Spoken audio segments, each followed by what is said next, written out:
Hey everyone, welcome to CPLC and I am Rahul Kumar going to solve questions from CAT exam 2022. So today we have another topic which is simple and compound interest. Let's start with this question. We have Alex invested his saving in two parts. The simple interest earned on the first part at 15% per annum for 4 years is the same as the simple interest earned on the second part at 12% per annum for 3 years. Then the percentage of his saving invested in the first part is, ये question है. तो simply दो part में invest किया गया है. Let the two part be x and y. Clear है. First part पे आपको कितना मिल रहा है? सिर्फ 15% ऑफ दिस एक्स. और सेकेंड पार्ट पे आपको कितना मिल रहा है रेट? 12% पर एनम, यानी कि ये हो जाएगा 12% ऑफ वाई. फर्स्ट पार्ट को हमने इन्वेस्ट किया है कितने सालों के लिए? 4 ईयर्स के लिए. तो ये आप कर देंगे इंटू 4, क्योंकि सिंपल इंटरेस्ट जो होता है वो हर साल सेम इंटरेस्ट देता है. ठीक है. 12% ऑफ वाई, ये जब हम लोग इन्वेस्ट करने वाले हैं कितने साल के लिए? 3 ईयर्स के लिए. तो आप यहाँ पे मल्टीप्लाई करेंगे 3 से. और चूंकि दोनों साल सिंपल इंटरेस्ट सेम है तो ये आपस में क्या है? Equal. Now let's find the ratio between x and y. 15% of x into 4, ये हो जाएगा आपका 15 4 जा 60x इज इक्वल टू 12 3 जा 36y. x upon y is nothing but 36 upon 60. ये 12 से डिविजिबल है 3 upon 5. Now the question is कि आपने फर्स्ट पार्ट में कितना परसेंट इन्वेस्ट किया है. The first part is nothing but 3 only. So you can say the required percentage is equal to 3 out of 8 into 100. Right. 3 out of 8 into 100 यानी कि 75/2. This is equal to 37.5% only. So you have invested only 37.5% on the first part and the rest on the second part. Mr. Pinto invest 1/5 of his capital at 6%, 1/3 at 10% and remaining at 1%. Each rate being simple interest per annum. Then the minimum number of years required for the cumulative interest income for the investment to equal or exceed his initial capital is. तो देखो ऐसा है कि इसके पास कुछ income है और इसने इनकम का 1/5 6% के रेट पे इन्वेस्ट किया है, 1/3 10% के रेट पे इन्वेस्ट किया है एंड रिमेनिंग 1% के रेट पे इन्वेस्ट किया गया है. तो ऐसा अज्यूम करते हैं कि जो हमारे पास इन्वेस्टमेंट है वो 5 और 3 के मल्टीपल्स में है. ऐसा क्यों? अगर 5 और 3 के मल्टीपल्स में आप लेंगे तो वो इजीली कैलकुलेशन में आसान होगा. ठीक है.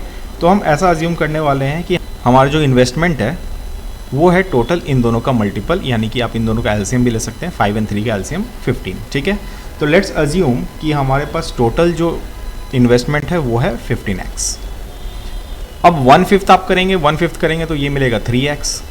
3x को आपने किस रेट पे इन्वेस्ट किया है? 6% के रेट पे. फॉर हाउ मेनी ईयर्स ये आपको नहीं पता. तो लेट्स अज्यूम कि हमारे पास नंबर ऑफ ईयर्स है t ईयर्स. और चूंकि ये सिंपल इंटरेस्ट पे इन्वेस्ट कर रहे हो आप, सिंपल इंटरेस्ट में ऐसा ही क्या होता है? p into r into t upon 100. ये तो फॉर्मूला आप जानते हैं. ठीक है. नेक्स्ट जो आपका 1/3 है, 1/3 ऑफ दिस 15, 1/3 ऑफ 15 क्या मिलने वाला है? 5x. इसे आप 10% के रेट पे इन्वेस्ट करने वाले हो तो ये आ जाएगा आपका 10, टाइम हमें नहीं पता, अपॉन 100. नाउ द रिमेनिंग कितने रेट पे इन्वेस्ट करने वाले हो? सिर्फ 1%. तो रिमेनिंग बचा कितना? 3x यहाँ पे, 5x यहाँ पे, बचा आपके पास 7x. ये जाएगा आपका 1% के रेट पे, टाइम नहीं पता, अपॉन 100. और ये सारा वैल्यू या तो ग्रेटर होना चाहिए या इसके इक्वल होना चाहिए इनिशियल इन्वेस्टमेंट के, इनिशियल कैपिटल के. इनिशियल कैपिटल है कितना? 15x. तो ये 15x के या तो इक्वल हो या फिर इसके ग्रेटर हो, ऐसा क्वेश्चन में दे रखा है. चलो इसको सॉल्व करते हैं. सॉल्व करने के लिए आपको पता है क्या करना है. ये हो जाएगा 6 3 जा 18x t अपॉन 100 प्लस 5 10 जा 50x t अपॉन 100 प्लस 7 1 जा 7x t अपॉन क्या आ जाएगा? 100. This should be greater than equal to 15x. Okay. इनको आप ऐड करेंगे, ये मिलेगा आपके पास total 75x t upon 100 should be greater than equal to 15x.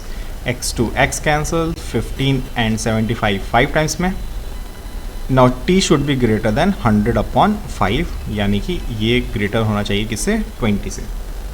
तो t यानी कि minimum value of years, minimum number of years ये पूछ रहा है क्वेश्चन में आपसे, ये होना चाहिए greater than equal to 20 years. If you are liking this method, please like and subscribe our channel and let's move to the next question. तो ये भी क्वेश्चन आपके 2022 में पूछा हुआ क्वेश्चन है. क्वेश्चन में ये पूछा गया है, Neetu has initial capital 20,000. Out of this she invest 8,000 at 5.5% in a bank A, 5,000 at 5.6% in bank B, and the remaining amount at X% in bank C. Each rate being simple interest. ये भी simple interest पे invest किया गया है. simple interest का formula हम use करेंगे. Her combined annual interest income from this investment is equal to 5% of the initial capital. If she had invested her entire initial capital in bank C alone, then her annual interest income in rupees would have been. इनमें से कौन सा option हो सकता है? तो देखो simple सा ये है कि इसके पास है टोटल 20,000, 8,000 इन्वेस्ट किया, ये है 8,000, रेट क्या है 5.5% और टाइम इसने लिया है सिर्फ और सिर्फ 1 ईयर. ठीक है, तो सिंपल इंटरेस्ट ये आपके पास आ जाएगा. नेक्स्ट 5,000 का इन्वेस्टमेंट इसने किया है किस रेट पे, 5.6% के रेट पे in bank be for only 1 year, and बाकी के जो बचे हुए हैं वो X% के इंटरेस्ट रेट पे इन्वेस्ट करती है इन बैंक सी. ठीक है, तो बाकी के कितने बच गए, तो 8 यहाँ पर, 5 यहाँ पे, 8 एंड 5 टोटल 13, 20,000 का अमाउंट है, 13,000 इसने इन्वेस्ट कर दिए, बचे हुए हैं आपके पास अभी भी 7,000. ये किस रेट पे जाएगा, ये X% के रेट पे जाएगा फॉर ओनली 1 ईयर अपॉन 100. और ये सारा वैल्यू है ना इक्वल होता है किसके, हर combined annual interest income from this investment is equal to 5% of the initial capital.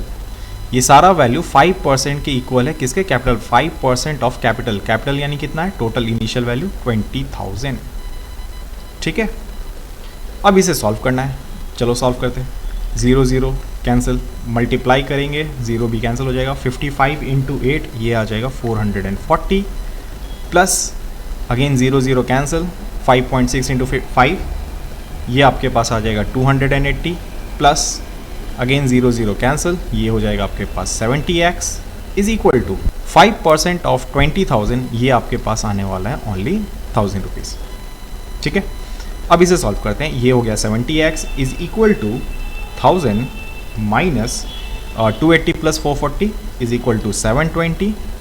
x का वैल्यू मिलने वाला है आपको 280 अपॉन 70, यानी कि x का वैल्यू मिलने वाला है आपको सिर्फ 4. यानी कि आप बैंक सी में किस रेट से इन्वेस्ट कर रहे हो, ओनली 4% के रेट से इन्वेस्ट कर रहे हो. ठीक है, क्वेश्चन ये पूछा गया है कि if she had invested her entire capital in bank C alone, then her annual interest income in rupees would have been. तो आपको सिर्फ बैंक सी से कितना इंटरेस्ट मिलता, आपसे ये पूछा गया है. तो बैंक सी से आपको सिर्फ 4% ऑफ 20,000 मिलता है ना. 4% ऑफ 20,000 आप कैलकुलेट कर लो, 4% इंटू 20,000. और ये सिर्फ 1 साल के लिए इन्वेस्टमेंट है, तो सिर्फ एक ही बार आपको कैलकुलेट करना है. अदरवाइज अब 2 से मल्टीप्लाई कर देते हैं. अगर 2 ईयर्स के लिए होता, 3 ईयर्स के लिए 3 से मल्टीप्लाई कर देते हैं. तो ये 0 0 यहाँ से कैंसिल हो जाएगा. 4 2 जा 800, यानी कि सिर्फ अगर बैंक सी में इन्वेस्ट करती तो सिर्फ उसको मिलता 800 का annual interest. Clear everyone? So I hope you like this video. And if you are preparing for any MBA examinations like CAT, XAT, NMAT, CMAT, MHCET, NPAT, SNAP, TISNET, we have our classroom coaching center at Borivali and Andheri. You can also call on 9702018777 for free demo lecture, and you can also follow us on social media platform. Please like, share and subscribe, and also share with your friends for more videos. And thank you so much for watching.